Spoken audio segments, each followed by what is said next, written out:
खुलुमबाय गोजोन फुंबिलिनि गासिबो बडलेण्ड बुब्लिनि अनसायगिरिफोरखौ बरायग्रोबाय। दिनै 3 नभेम्बर शुक्रबारनि फानजामुथिखौ फरायथिनो लादों आं कमलि ब्रह्मआ।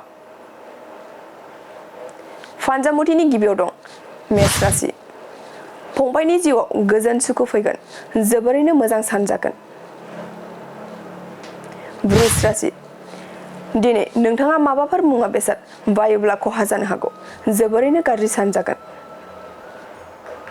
मिथुन राशि। बाखनायजाथाव हाबा मावना बयजोंबो अनसायजागोन, गियान सोलोंना लानो हागोन। कर्कट राशि।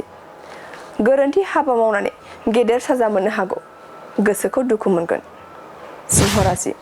नखराव गोदान आलासि फैनो हागौ, खुसियै थानो हागोन, मोजां सान।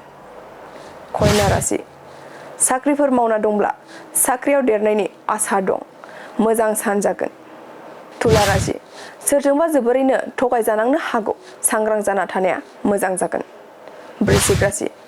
गोब्राब नाजानायनि गेजेरजोंब्लाबो जेननांनो हागौ, गाज्रि सान जागोन। धनु राशि।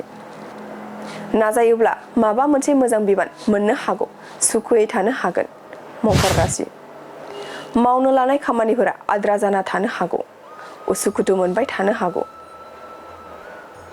कुम्भ राशि। रावनिबो हेफाजाब लानो गोनां जानाय नङा, खामानिफोरखौ मावफुंजोबनो हागोन। मीन राशि। गोसोआव माखौबा लानानै गिनाय मोननो हागौ, गोसोखौ असान्थि मोनबाय थागोन। दिनै सानसेनि राशि फरायथिनायाबो एसेनोसै। आसा खालामो नोंथांनि दिनैनि साना मोजाङै मोजां थांगोन। बेखौ बडलेण्ड बुब्लि नखरनिफ्राय मिजिंथिबाय। गोजोन्थों।